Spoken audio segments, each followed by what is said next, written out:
Hello fellow cinephiles, 90s Film Guru here. Thanks for joining me today. So what I want to try and start to do now is to try and pick a couple of movies from a similar year that are similar in story and design, and really talk about how they are connected and how similar they are and which one I feel is better than the other. The first couple of films I'm starting with is Lake Placid and Bats. Both really highly entertaining, very funny, slightly ridiculous and silly concepts and films themselves, but highly entertaining. So these films came out in 1999 and are a lot of similarities between the two films.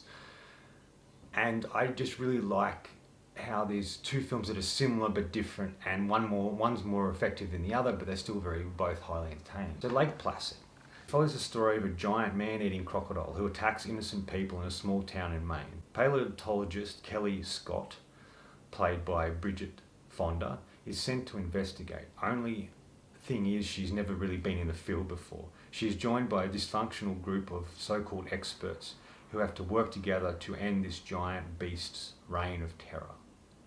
I've been a big fan of this film for a long time, mainly because it's just a simple idea set in a small town, but it's just so entertaining and so effective and so very funny. It has a great cast, all very different actors, but are able to handle the material and really understand the film that they're making and the characters that they're playing. Directed by Steve Miner, who would go on to make who would make a really great career doing horror and sort of thriller films, but this was sort of one of his early beginnings. And I think he crafts a really great film here and knows what he's doing and knows exactly what the film is. And he executes it in a really effective way. Has a great ensemble cast. Name a few: you've got Oliver Platt, you've got Bill Pullman, you've got Brendan Gleeson, Bridget Fonda, Betty White, and a lot of other really great sort of character actors. And then it's really cool. They all work off each other really well. Brendan Gleeson's character plays the sheriff of the town, and he's kind of interesting and funny and sort of has a real issue with sarcastic people. And he even says that in the film, like, oh great, mean and sarcastic, nasty and sarcastic. Like, he has a real issue with that because they sort of push him around a little bit and he doesn't like it, but he's really funny in the moments that he has.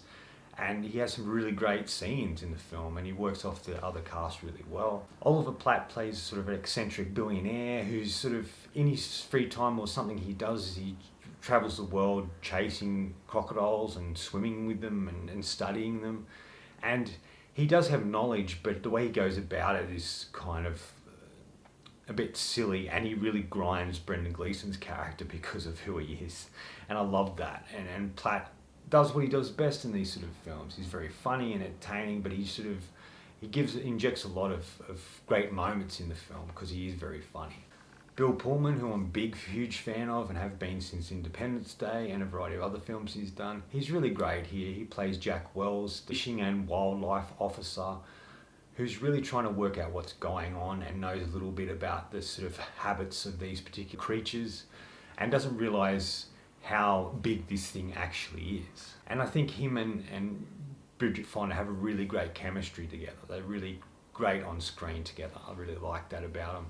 And Pullman's always been a really solid actor who can do comedy and drama and just walks a fine line between both, and I think he's really good as Jack Wells here.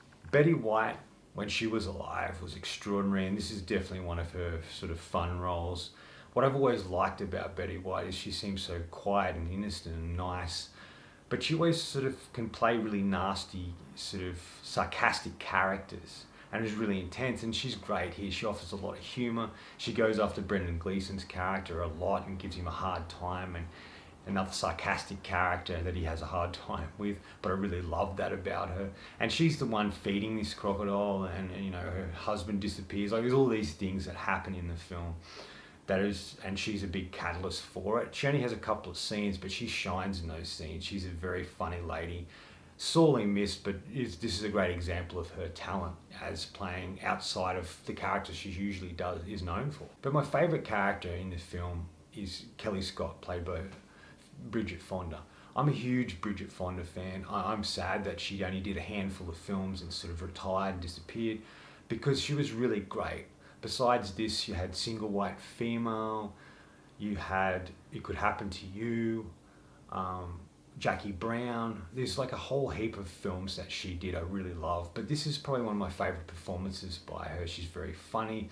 She plays a character, sort of a fish out of water, so to speak, pardon the pun, that she doesn't quite really know what's going on or what to do, but she's out to prove herself, and she sort of dives into this thing head first, not really knowing what she's diving into. She does it to prove a point to her ex-boyfriend who cheated on her, that she is capable of doing these things, and gets herself in all sorts of situations. But she does grow and evolve throughout the film, and there is due to all of the things that transpire for her and to the characters around her. She starts off as this sort of character that's sort of very sensitive and doesn't like mosquitoes, to turning into this character that really takes a stand against this giant crocodile and even defends it, and it's kind of a really interesting role for her, and she does a really fantastic job in it. Another film she did I forgot about, called The Assassin, or Point of No Return as it's called now on Blu-ray, which was a remake, American remake of Luc Besson's La Femme Nikita. And I kind of really like this film. It's sort of, it has a weird feel and look to it that's very different to what Luc Besson did with his version of the movie, as he's felt very real and fun and entertaining, and just the type of film that he's known for making, where Point of No Return, or The Assassin, just feels a bit darker and twisted, and you're not quite sure how to really feel or think about the film. But she has a really great ability of playing really fascinating characters, and I wish she was around much longer than we actually had her for in the limelight, because I thought she was great. The rest of the cast, there's some really great sequences in the film. At the start, when this sort of diver gets eaten by this thing, it's friends with the sheriff. And there's sort of a joke that comes up later where they find this toe, his friend's toe, and Oliver Platt says to him, "Is this your friend?"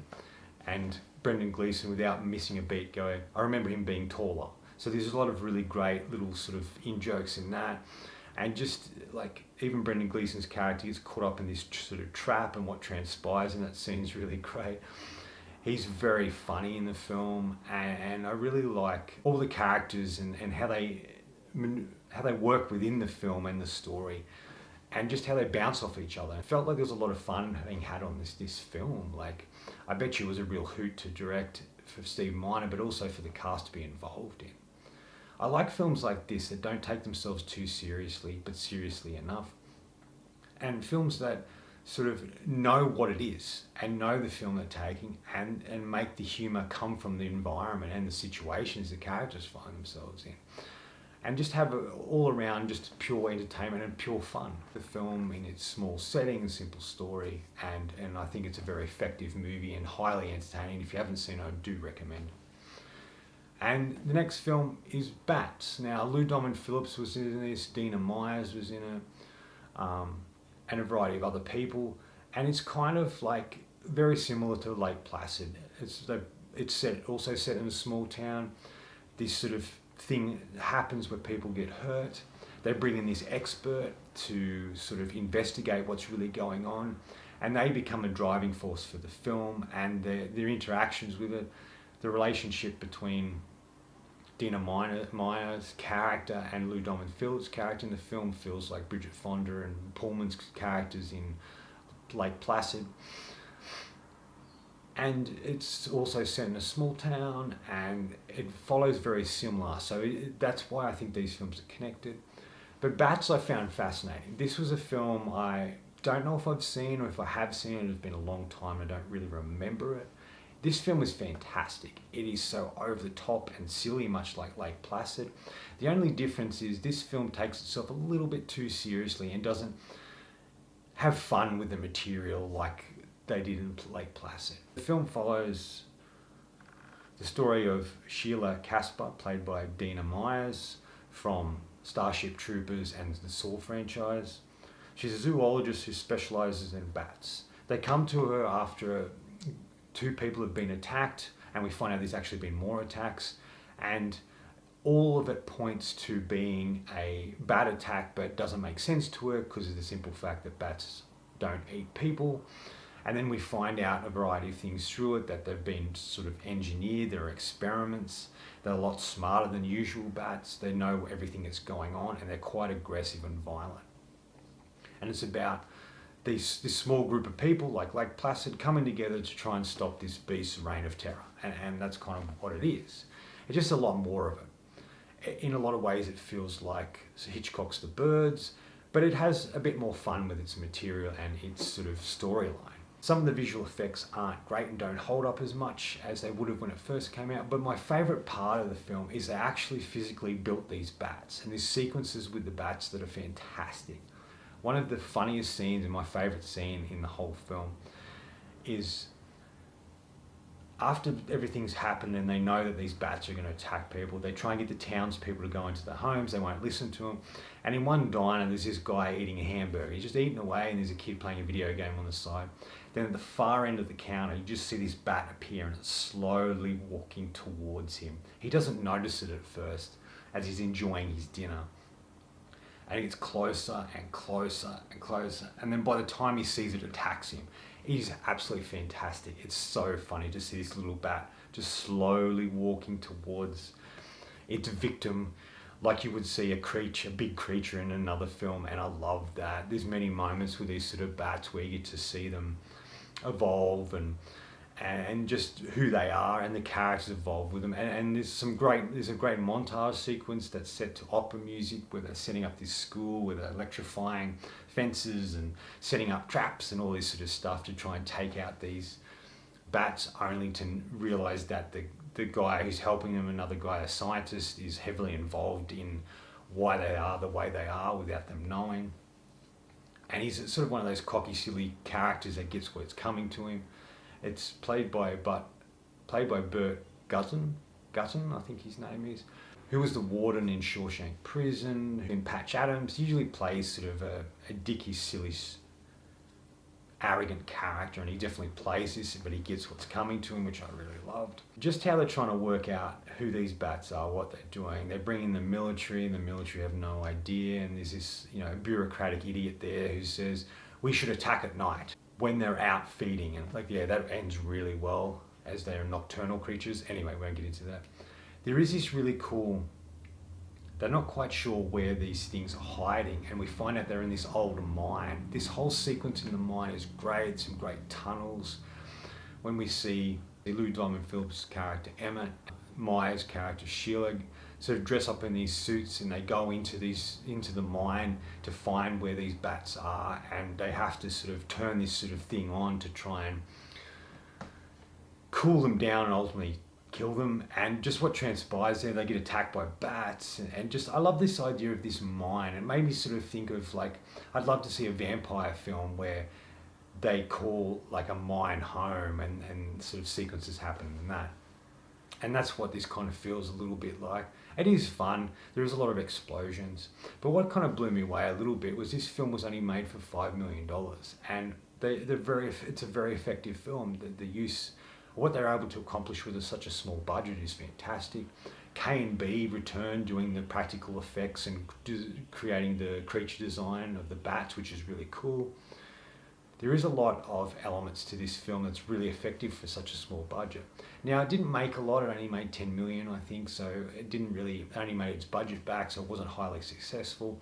And that's probably why this film is really hard to find, only because I found it at an op shop. And I've been putting off watching it because I didn't really know what it was going to be like, and I thought it would be silly and goofy. And to a point it is, but it's like Lake Placid's highly entertaining.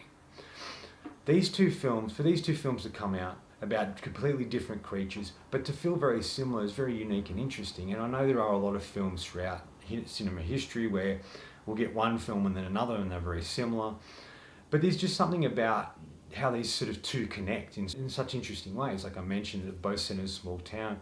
They both involve an expert and a group of people and a sheriff trying to hold everything together. They're up against something they don't quite understand and they have to band together to sort of take it down.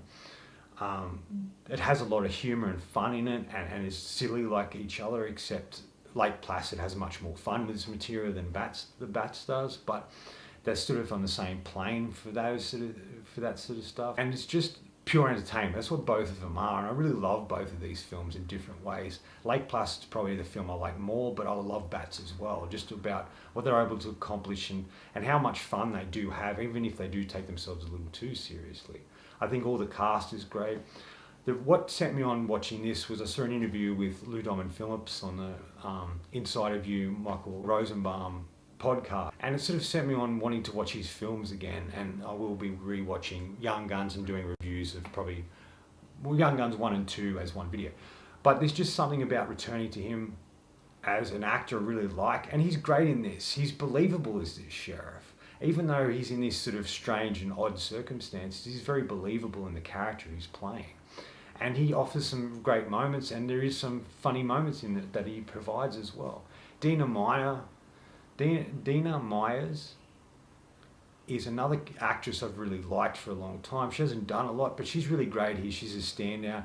It kind of reminded me a little bit of The Reaping with Hilary Swank. It's kind of similar. They're investigating certain things, and they sort of dress the same as well. It's probably sort of a 90s look. But there's kind of something really interesting about her character here, that she knows her shit, but she's sort of thrown into deep water because she doesn't really know why these bats are doing what they're doing, but she really understands it. There's the actor Leon, who is mostly known for Cliffhanger, beating up Stallone's character, but he's really good as well and playing something a bit against type, and he's really good with Dina Myers in this film. It just has a lot of elements that are fantastic. I love it because it's so over the top and ridiculous, and it is, this and Lake Placid are very highly entertaining horror comedies, if you want to call them that, with creature features. And I just think it's really great that we're able to get movies like this, especially in the 90s. And right before we go into 2000s, you know, a great 99 had some really great films coming out, and I would say these two are part of that in a different way than the really successful and fun movies like Swordfish and The Matrix. If you haven't seen either of these films, I highly recommend them. They're very fun and entertaining, and you'll have a ball with them if you just take them for what they are and don't take them too seriously or look at them as a really well written and made films, because that's not what they are. They're just there to have fun and be pure entertainment. It's exactly what they are. And yeah, they're definitely worth every moment. Anyway, that's all from me today. Thanks for watching. I hope you enjoyed this video, and if you did, please subscribe in the bottom, follow my letterbox and Facebook. Otherwise, until next time, enjoy the movie.